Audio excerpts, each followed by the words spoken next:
wazazi wetu hawapane wokovu, lakini Yesu anapana wokovu. Hata marais wa nchi hawapane wokovu, lakini mwanaume Yesu ndiye anayepanya wokovu. Ndio maana nakuja kutangazia mwanaume leo, inabidi upokee Yesu. Nakuja kumtaja Yesu leo, inabidi umsikie. Nakuja kutaja Yesu leo, inabidi maisha yako uyatupe ndani ya Yesu, kwa sababu ukijitoa ndani ya Yesu maisha yako iko na usalama. Ukijitoa ndani ya Yesu maisha yako iko na nguvu, kwa sababu unakaa ndani ya mwanaume. Yeye ni mwenye nguvu, yeye ni aliye juu ya kila jina. Bwana Yesu asifiwe. Amen. Bwana Yesu asifiwe. Amen. Inabidi umsikie Yesu, inabidi umfuate Yesu. Wokovu wetu tunaipata kupitia Kristo.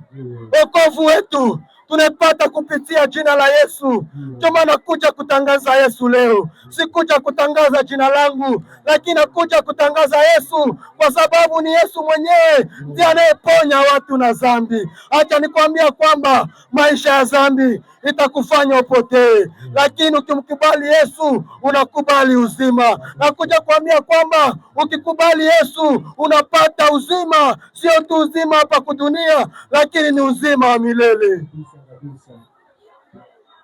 Bwana Yesu asifiwe. Amen. Maisha yako itapita, hata urembo wako itapita, hata pesa ambazo tunazo nazo zitapita, lakini Yesu apite. Ndio maana inabidi umfuate. Lakini Yesu apite, ndio maana inabidi umpokee. Lakini Yesu apite, ndio maana inabidi leo utubu dhambi zako makusudi upokee Yesu. Inabidi leo uache njia zako mbaya makusudi ufuate Yesu, ambaye anajiita yeye ndio njia, yeye ndio uzima, yeye ndio kweli. Inamaanisha kwamba ukifuata Yesu unajua ukweli. Inamaanisha kwamba ukikimbilia Yesu unakimbilia uzima. Inamaanisha kwamba ukifuata Yesu unafuata njia ambayo inakubeba ndani ya uzima. Tubu ni dhambi, kwa maana ufalme wa mbingu unakaribia. Acha njia zako mbaya.